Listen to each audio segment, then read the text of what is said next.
നമസ്കാരം, ഐഡബ്ല്യു ക്യാമ്പസിലേക്ക് സ്വാഗതം. ഈ ഒരു വീഡിയോയിൽ നമ്മൾ നോക്കാൻ പോകുന്നത് കുറച്ച് കോൺസെപ്റ്റ് ആണ്. അതിൽ ഒന്ന് റിഡൻഡൻസി, പിന്നെ ഫെയിൽ ഓവർ, ഹൈ അവൈലബിലിറ്റി, പിന്നെ ക്ലസ്റ്റർ.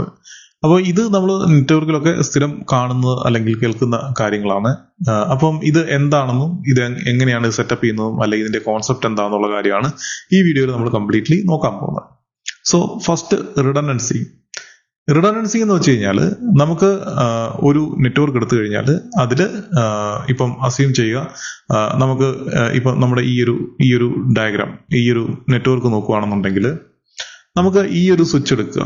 ഈ ഒരു സ്വിച്ചിന്റെ ഈ ഒരു ലിങ്ക്, നമ്മുടെ ഈ ഒരു കോർ സ്വിച്ചുമായിട്ടുള്ള ഒരു ലിങ്ക്, ഇത് ഡൗൺ ആയി പോയി കഴിഞ്ഞാൽ ഈ ഒരു സ്വിച്ച് കംപ്ലീറ്റ്ലി ഐസൊലേറ്റഡ് ആയി, അല്ലെങ്കിൽ ഈ ഒരു നെറ്റ്വർക്ക് കംപ്ലീറ്റ്ലി ഐസൊലേറ്റഡ് ആയി. ഇതിന് മറ്റുള്ള ഒന്നുമായിട്ട് കണക്ഷൻ ഇല്ല. സോ എന്താ സംഭവിക്കാന്ന് വെച്ച് കഴിഞ്ഞാൽ ഇതൊരു സിംഗിൾ പോയിന്റ് ഓഫ് ഫെയിലിയർ എന്ന് പറയും. കാരണം ഇത് ഒറ്റ ഒരു ലിങ്കാണ് ഉള്ളത്. സോ ഇത് ഡൗൺ ആയാൽ കംപ്ലീറ്റ് ഇത്രയും ഡിവൈസസ് അല്ലെ ഇതിൽ കണക്ട് ചെയ്തിട്ടുള്ള എല്ലാ ഡിവൈസസും ഡൗൺ ആയി പോകും.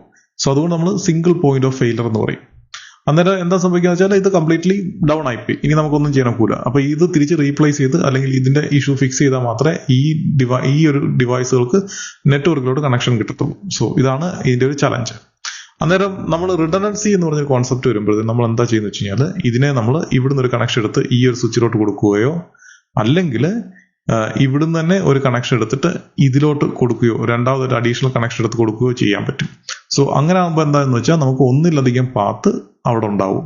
അപ്പോൾ ഒരു ലിങ്ക് ഡൗൺ ആയാലും സ്റ്റിൽ നമുക്ക് മറ്റൊരു ലിങ്കിൽ കൂടെ നമുക്ക് ആ നെറ്റ്വർക്കുമായിട്ട് കണക്റ്റഡ് ആണ്.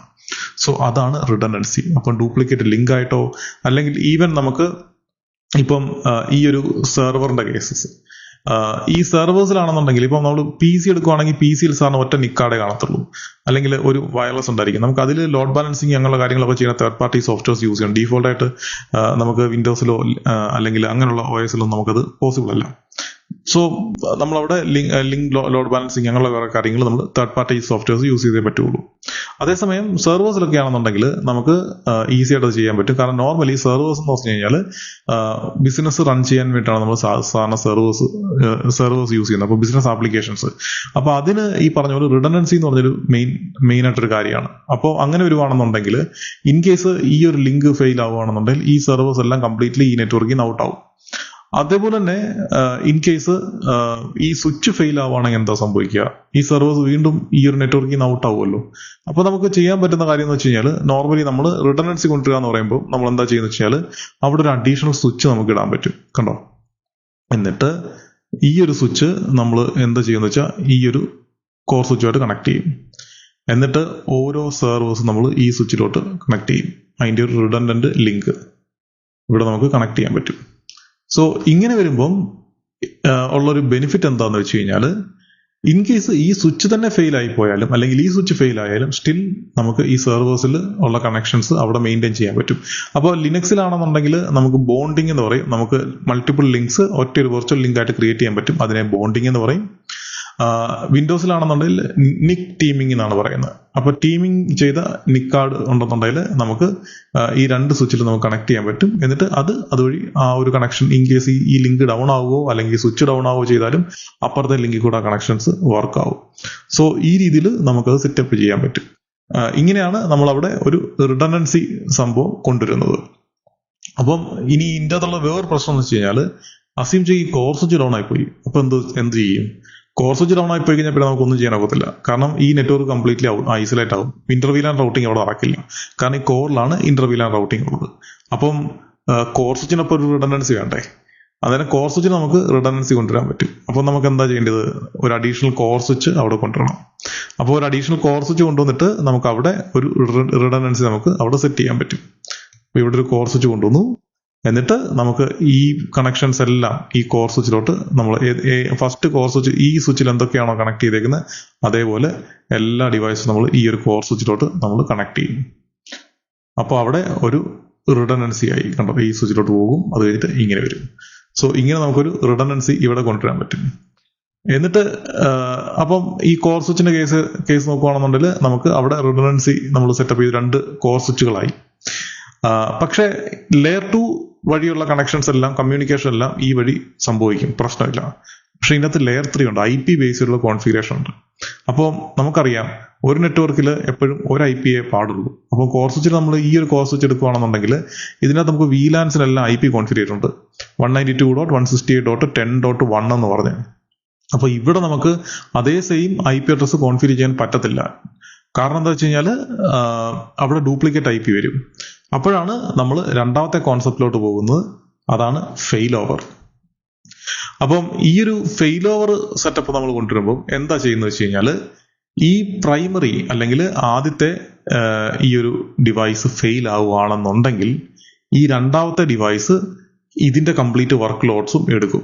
എന്ന് വെച്ചാൽ ഇവിടെ ഉണ്ടായിരുന്ന പ്രൈമറി IPയും കാര്യങ്ങളെല്ലാം ഈ സ്വിച്ച് ഓട്ടോമാറ്റിക്കലി എടുത്തിട്ട് കംപ്ലീറ്റ് നെറ്റ്വർക്കും ഇത് ഹാൻഡിൽ ചെയ്യാൻ തുടങ്ങും ഇൻ കേസ് ഇത് ഫെയിൽ ആവുകയാണെന്നുണ്ടെങ്കിൽ. സോ അതാണ് ഫെയിൽ ഓവർ എന്ന് പറയുന്നത്. അപ്പോൾ ഒരെണ്ണം ഫെയിൽ ആയി കഴിഞ്ഞാൽ ആ ഫെയിലിയർ വേറൊരു ഡിവൈസിലോട്ട്, മീൻസ് അത് ഫെയിൽ ആയി കഴിഞ്ഞാൽ അപ്പം തന്നെ വേറൊരു ഡിവൈസ് ഇതിന്റെ പൊസിഷൻ ഏറ്റെടുക്കുന്നതിനെയാണ് ഫെയിൽ ഓവർ എന്ന് പറയുന്നത്. അപ്പോൾ ഇവിടെ ഫെയിൽ ഓവർ സംഭവിക്കുന്ന എന്തിനാണ്, നമുക്ക് ആ VLANന്റെ ലെയർ 3 ഇന്റർഫേസുകളുണ്ട്, അതിന്റെ IP അഡ്രസ് ഉണ്ട്. അപ്പോൾ അങ്ങനെയുള്ള കാര്യങ്ങൾ, റൗട്ടിങ്, ഇങ്ങനെയുള്ള കാര്യങ്ങളൊക്കെ നമുക്ക് ഫെയിൽ ഓവർ ത്രൂവേ പറ്റുള്ളൂ.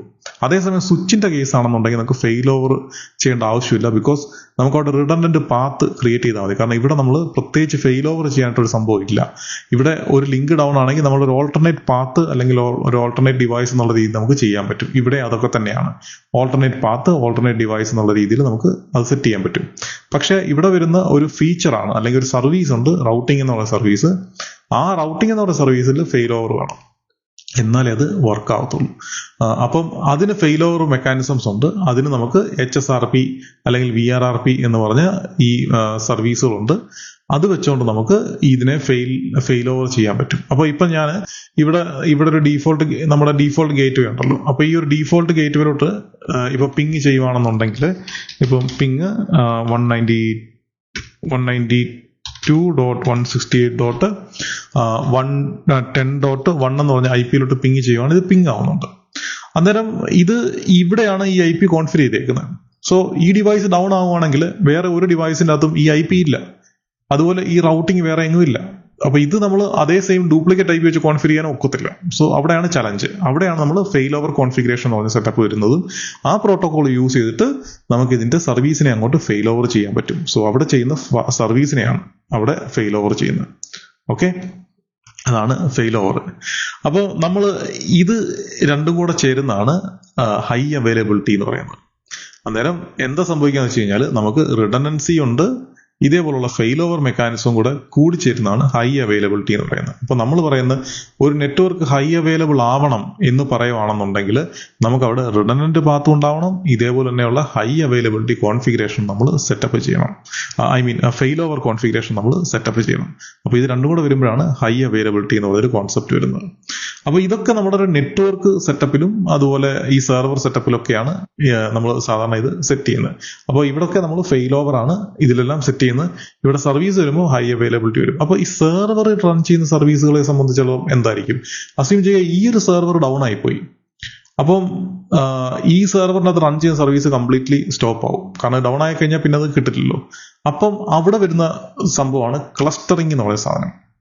അപ്പോൾ നമുക്ക് ഒന്നിലധികം, അത് ടിപ്പിക്കലി ഡിപ്പെൻസ് ആണ് നമ്മുടെ സെർവറിനകത്ത് റൺ ചെയ്യുന്ന ആപ്ലിക്കേഷൻ. ഇപ്പോൾ ഒരു SQL സെർവർ അല്ലെങ്കിൽ വെബ് സെർവർ, ഇങ്ങനെയൊക്കെയുള്ള കാര്യങ്ങൾക്കൊക്കെ നമുക്ക് ക്ലസ്റ്ററിങ് സപ്പോർട്ട് ചെയ്യുന്ന സെർവർ സോഫ്റ്റ്വെയർസ് ഉണ്ടായിരിക്കും.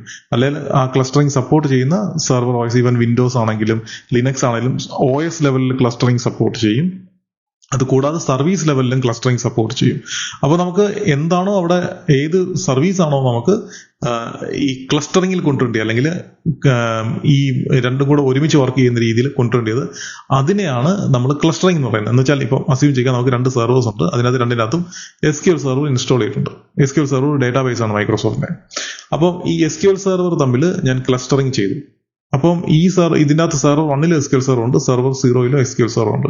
ഞാൻ അത് രണ്ടും കൂടെ ക്ലസ്റ്ററിങ് ചെയ്ത് കഴിയുമ്പോഴത്തേക്കിനും ഇത് ഒരു ക്ലസ്റ്റർ ആകും. എന്നിട്ട് ഇത് ഒറ്റയൊരു ഡിവൈസ് ആയിട്ട് അല്ലെങ്കിൽ ഒറ്റയൊരു സിസ്റ്റമായിട്ട് ഇത് വർക്ക് ചെയ്യാൻ തുടങ്ങും. അപ്പം സെർവർ 1 ഡൗൺ ആയി കഴിഞ്ഞാലും സെർവർ 0 അതിലുള്ള SQL സെർവർ ബാക്കിയുള്ള കാര്യങ്ങളെല്ലാം ചെയ്തോളൂ. സോ അങ്ങനെ നമുക്ക് ഈ സർവീസുകൾ നമുക്ക് ക്ലസ്റ്റർ ചെയ്ത് കഴിഞ്ഞാൽ നമുക്ക് അതും ഈ പറഞ്ഞ പോലെ സിംഗിൾ പോയിന്റ് ഓഫ് ഫെയിലറിൽ നമുക്ക് അല്ലെങ്കിൽ എന്തെങ്കിലും ഫെയിലർ വന്നു കഴിഞ്ഞാൽ നമുക്ക് അത് സപ്പോർട്ട് ചെയ്യാനായിട്ട് വേറെ ഒരു ഡിവൈസ് ആ ക്ലസ്റ്ററിലുണ്ടായിരിക്കും. അപ്പോൾ ഈ ക്ലസ്റ്ററിന്റെ പ്രത്യേകത വെച്ചാൽ ഷെയർഡ് വർക്ക് ലോഡാണ്. അപ്പോൾ ഈ രണ്ട് വർക്ക് ലോഡും ഷെയർഡാണ്. അപ്പം ഇതിന് കോമൺ ആയിട്ടുള്ള ഇത് ഡേറ്റ ഷെയറിങ് അങ്ങനെയുള്ള കുറെ കാര്യങ്ങളെല്ലാം ഉണ്ട്. അതുപോലെ തന്നെ ഇതിനകത്ത് റിഡൻഡൻസി ഉണ്ട്. ഇത് ഈ പറഞ്ഞ പോലെ ഇൻ കേസ് ഒരെണ്ണം ഫെയിൽ ആകുവാണെങ്കിൽ മറ്റേത് റണ്ണാകും അല്ലെങ്കിൽ അപ്പാകും. അതുപോലെ തന്നെ ഇതിൻ്റെ അകത്ത് ഈ പെർഫോമൻസും അവൈലബിലിറ്റിയും അവൈലബിലിറ്റി ആണ് മെയിനായിട്ടൊരു കാര്യം. കാരണം എന്താ വെച്ചാൽ ഇത് അവൈലബിൾ ആവണം. അപ്പോൾ രണ്ട് സെർവേഴ്സ് നമ്മൾ സെറ്റപ്പ് ചെയ്യുമ്പോൾ ഏതെങ്കിലും ഒരു സെർവർ ഡൗൺ ആയാൽ മറ്റേ സെർവർ അവൈലബിൾ ആണ്. അപ്പോൾ ആ സർവീസ് എപ്പോഴും അവൈലബിൾ ആണ്. സോ അതുകൊണ്ടാണ് നമ്മൾ ഹൈ അവൈലബിലിറ്റി എന്ന് പറയുന്നത്. അതുപോലെ ഇതിനകത്തുള്ള ഓരോ മെമ്പറിനെ ഇതിനെ നമ്മൾ മെമ്പേഴ്സ് എന്നും പറയും, അതുപോലെ നോഡെന്നും പറയും. അപ്പം ഇതിനെ നമ്മൾ നോഡെന്നാണ്. ഇപ്പൊ ഈ ക്ലസ്റ്റർ 1 എന്ന് പറയുന്ന ഒരു പേരിട്ട് കഴിഞ്ഞാൽ ഇതിൽ ക്ലസ്റ്റർ 1 എന്ന് അസ്യൂം ചെയ്യുക, ഈ രണ്ടും കൂടെ ചേരുന്നത്. എന്നിട്ട് അതിൻ്റെ അകത്ത് സെർവർ 1 എന്ന് പറയുന്ന ഒരു നോഡാണ്, സെർവർ 0 എന്ന് പറഞ്ഞാൽ വേറൊരു നോഡാണ്, അല്ലെങ്കിൽ സെർവർ 1 എന്ന് പറഞ്ഞൊരു മെമ്പറാണ്, സെർവർ 0 എന്ന് പറഞ്ഞാൽ മറ്റൊരു മെമ്പറാണ്. ഇനി ക്ലസ്റ്ററിൻ്റെ അകത്ത് തന്നെ പല ടൈപ്പ് ഓഫ് ക്ലസ്റ്ററിങ് ഉണ്ട്. അത് ടിപ്പിക്കലി ആപ്ലിക്കേഷൻ അല്ലെങ്കിൽ ആ സർവീസ് ബേസ് ചെയ്തിട്ടുള്ള ക്ലസ്റ്ററിങ് ആണ്. അപ്പൊ അത് എങ്ങനെയാണോ സപ്പോർട്ട് ചെയ്യുന്ന ആ രീതിയിലായിരിക്കും ആ ക്ലസ്റ്ററിങ് വർക്ക് ചെയ്യുന്നത്. അപ്പോൾ ഓരോ ആപ്ലിക്കേഷനും ഓരോ സർവീസിനും അതിൻ്റെതായ ക്ലസ്റ്ററിങ് ഉണ്ട്. അപ്പോൾ ഇങ്ങനെയാണ് നമ്മളൊരു ഓർഗനൈസേഷന്റെ നെറ്റ്വർക്കിന്റെ അകത്ത് സർവീസുകൾ അല്ലെങ്കിൽ ഈ സിംഗിൾ പോയിന്റ് ഓഫ് ഫെയിലിയേഴ്സ് നമ്മൾ അവോയ്ഡ് ചെയ്യുകയും നമുക്ക് എപ്പോഴും സർവീസ് റൺ ചെയ്യാനും പറ്റുന്നത്. സോ ഇതുകൊണ്ടാണ് കമ്പനികൾക്ക് 99.999 എന്ന് പറഞ്ഞ് സർവീസ് അപ് ടൈം എപ്പോഴും അവർ ഓഫർ ചെയ്യുന്നത്. ഞങ്ങൾ ഒരിക്കലും ഡൗൺ ആവില്ല. അതിന് കാരണം എന്ന് വെച്ചാൽ ഈ ടൈപ്പ് ഓഫ് ക്ലസ്റ്ററിങ് ഉണ്ട്, ഇതുപോലെ നമുക്ക് റിഡൻഡൻസി ഉണ്ട്, അതേപോലെ തന്നെ നമുക്ക് ഫെയിൽ ഓവർ മെക്കാനിസംസ് ഉണ്ട്. ഇതെല്ലാം കൂടെ വെച്ചിട്ടാണ് നമ്മളൊരു ഇൻഫ്രാസ്ട്രക്ചറിനെ കംപ്ലീറ്റ്ലി സെറ്റപ്പ് ചെയ്യുന്നത്. സോ അതുകൊണ്ട് തന്നെയാണ് നമുക്ക് ഇപ്പൊ ഇതിന്റെ ഇടയിൽ ഇപ്പൊ ഈ ഒരു സ്വിച്ച് ഡൗൺ ആയാലും ഈ സ്വിച്ചിൽ കൂടെ ട്രാഫിക് പൊക്കോളും. അതേപോലെ തന്നെ ഈ ഒരു കോർ സ്വിച്ച് ഡൗൺ ആയി കഴിഞ്ഞാലും ഇതിൽ കൂടെ ട്രാഫിക് എടുത്തോളും. ഇനി ഈ ഒരു ലിങ്ക് ഡൗൺ ആയാലും അടുത്ത ലിങ്കിൽ കൂടെ ട്രാഫിക് പൊക്കോളും. സോ നമുക്ക് അവിടെ കംപ്ലീറ്റ്ലി ഒരു അവൈലബിലിറ്റി അല്ലെങ്കിൽ ആ സർവീസ് അവൈലബിലിറ്റി നെറ്റ്വർക്കിന്റെ അവൈലബിലിറ്റിയിൽ അവിടെ പ്രശ്നങ്ങളൊന്നും വരുന്നില്ല. സോ ഇങ്ങനെയാണ് നമ്മൾ എപ്പോഴും ഒരു നെറ്റ്വർക്ക് കംപ്ലീറ്റ്ലി റൺ ചെയ്യുന്നതും. അപ്പൊ ഇതിനെല്ലാം ഇതിൻ്റെതായ കോൺഫിഗറേഷനും ഇതിൻ്റെതായ സെറ്റപ്പുകളും ഉണ്ട്. നമ്മളിപ്പോൾ ഈ ഒരു ഹൈ അവൈലബിലിറ്റി ഒരു സെറ്റപ്പ് പ്ലാൻ ചെയ്യുകയാണെന്നുണ്ടെങ്കിൽ നമ്മളത് സ്റ്റാർട്ട് ചെയ്യുന്ന ആപ്ലിക്കേഷൻ മുതലായിരിക്കും. എന്ത് ആപ്ലിക്കേഷനാണ് ഇതിൻ്റെ അകത്ത് ഹൈ അവൈലബിൾ ആക്കേണ്ടത്, അതുപോലെ ഇതിനകത്ത് യൂസേഴ്സോ അല്ലെങ്കിൽ ഇങ്ങനെയുള്ള കോമ്പോണൻസ് ഉണ്ടെന്നുണ്ടെങ്കിൽ നമ്മൾ അതിനെ കൺസിഡർ ചെയ്യും. അതുപോലെ അതിന്റെ കണക്ടിവിറ്റീസ്, റിഡൻഡന്റ് പാത്ത്, അതുപോലെ ഇതിൻ്റെ അകത്ത് ആക്റ്റീവ് സ്റ്റാൻഡ് ബൈ ആണോ അതോ ആക്റ്റീവ് അങ്ങനെയുള്ള കാര്യങ്ങളൊക്കെ നമുക്കിവിടെ സെറ്റപ്പ് ചെയ്യാൻ പറ്റും.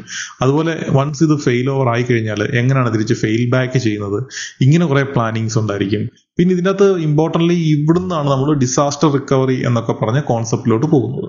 സോ അതിലോട്ടൊക്കെ നമുക്ക് വരാം. അപ്പം ബേസിക്കലി ഈ 4 ടെർമിനോളജീസ് ആണ് ഞാനിവിടെ പറയാൻ ഉദ്ദേശിച്ചിരുന്നത്. അപ്പോൾ ഒന്ന് redundancy, fail over, high availability, cluster. അപ്പൊ ഇതാണ് ഈ ടെർമിനോളജീസ്.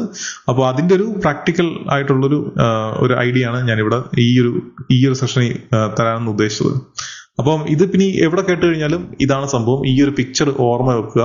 ഇതിനകത്ത് എല്ലാ രീതിയിലുള്ള സെറ്റപ്പ് നമ്മളിവിടെ പ്ലാൻ ചെയ്ത് സെറ്റ് ചെയ്തിട്ടുണ്ട്. അപ്പം ഇത് ഓർത്തിരുന്നാൽ മതി, കൃത്യമായിട്ട് നമുക്ക് കിട്ടും. ഇതിനകത്ത് വേറൊരു ഇമ്പോർട്ടൻ്റ് ആയിട്ടൊരു കാര്യം എന്ന് പറഞ്ഞു കഴിഞ്ഞാൽ ഇവിടെ ഞാൻ സിമ്പിളായിട്ടൊരു കണക്ഷൻ എടുത്ത് ഇങ്ങോട്ട് ഇട്ട് കാണിച്ചു ഈ ഒരു സ്വിച്ചിന്റെ. ഇത് എല്ലായിടത്തും എപ്പോഴും പോസിബിൾ ആയിരിക്കണമെന്നില്ല കേട്ടോ. എപ്പോഴും നമുക്ക് അങ്ങനെ ഒരു സെറ്റപ്പ് ക്രിയേറ്റ് ചെയ്യണമെന്നില്ല. ഇത് കംപ്ലീറ്റ്ലി ഫീസിബിലിറ്റി ബേസ് ചെയ്തിട്ടാണ്. കാരണം ഇതിപ്പം ഈ അസ്യൂം ചെയ്യുക ഈ ഒരു സ്വിച്ച് വേറൊരു ലൊക്കേഷനിലാണ്. അപ്പോൾ ഒരിക്കലും ഈ ഒരു സ്വിച്ചും ഈ സ്വിച്ചും തമ്മിൽ ചിലപ്പം ഇങ്ങനൊരു കണക്ഷൻ പോസിബിൾ ആയിരിക്കത്തില്ല. സോ അങ്ങനെയൊക്കെ വരുമ്പോൾ നമ്മൾ റിഡൻഡന്റ് ആയിട്ടുള്ള ലിങ്കോ അല്ലെങ്കിൽ ഈ രീതിയിൽ തന്നെ ഇപ്പൊ ഇവിടെ തന്നെ റിഡൻഡൻസി ഉണ്ട്, 2 കോറുമായിട്ട് ഇത് കണക്റ്റഡ് ആണ്. സോ ഇവിടെ തന്നെ റിഡൻഡൻസി ഉണ്ട്. അപ്പോൾ ഇങ്ങനെ നമുക്കിത് സെറ്റപ്പ് ചെയ്യാൻ പറ്റും. അപ്പം ഇതിനകത്ത് ഫീസിബിലിറ്റിയും ഒരു ഇമ്പോർട്ടൻ്റ് ആയിട്ടൊരു ഘടകമാണ്. അതേപോലെ തന്നെ നമുക്ക് ഇതിൻ്റെ അകത്ത് യൂസ് ചെയ്യാൻ എത്ര ഡിവൈസ് യൂസ് ചെയ്യണം, അല്ലെങ്കിൽ ഇതിന്റെ നമ്പർ ഓഫ് ലിങ്ക്സ്, ഇങ്ങനെയുള്ള കാര്യങ്ങളെല്ലാം ഇതിനകത്ത് വരും. അപ്പൊ ഇൻവെന്ററിയും ഫീസിബിലിറ്റിയും എല്ലാം ഒരു ഫാക്ടറാണ് നമ്മൾ ഇങ്ങനത്തെ ഒരു ഹൈ അവൈലബിലിറ്റി അല്ലെങ്കിൽ ഈ ഒരു സെറ്റപ്പ് പ്ലാൻ ചെയ്യുമ്പോഴും. അപ്പം മിക്കവാറുള്ള എല്ലാ വലിയ നെറ്റ്വർക്കുകളിലൊക്കെ നമ്മൾ ഇതുപോലത്തെ ഒരു സെറ്റപ്പ് ആയിരിക്കും കാണുന്നത്. ഇതിപ്പോൾ 2 ഹൈ ഹൈ അവൈലബിലിറ്റി ആണുള്ളത്. ക്രിട്ടിക്കൽ നെറ്റ്വർക്കിലൊക്കെ രണ്ടിൽ കൂടുതൽ റിഡൻഡൻസിയും ഫെയിൽ ഓവർ മെക്കാനിസംസും ഒക്കെ ഉണ്ടായിരിക്കും. അപ്പം എന്നിട്ടായിരിക്കും അത് സെറ്റപ്പ് ചെയ്യുന്നത്. കാരണം പ്രത്യേകിച്ച് ടെലികോമോ അല്ലെങ്കിൽ നമ്മുടെ ക്ലൗഡ് ബേസ് ചെയ്തിട്ടുള്ള സർവീസുകളോ ഇങ്ങനെയുള്ള കാര്യങ്ങളൊക്കെ വരുമ്പോഴത്തേക്കിനും ഇതിൽ കൂടുതൽ റിഡൻഡൻസിയും കാര്യങ്ങളെല്ലാം ഉണ്ടായിരിക്കും. കാരണം ഈവൻ ഒരു കംപ്ലീറ്റ്ലി ഒരു ക്ലസ്റ്റർ ഫുള്ള് പോയാൽ അല്ലെങ്കിൽ ഒരു കംപ്ലീറ്റ് ഒരു സെഗ്മെന്റ് മുഴുവൻ ഡൗൺ ആയി പോയാലും അടുത്തൊരു സെഗ്മെന്റ് വെച്ചുകൊണ്ട് അവർക്ക് അത് റൺ ചെയ്യാൻ പറ്റും. സോ അവിടെയാണ് അതിൻ്റെ ഒരു അഡ്വാൻറ്റേജ്.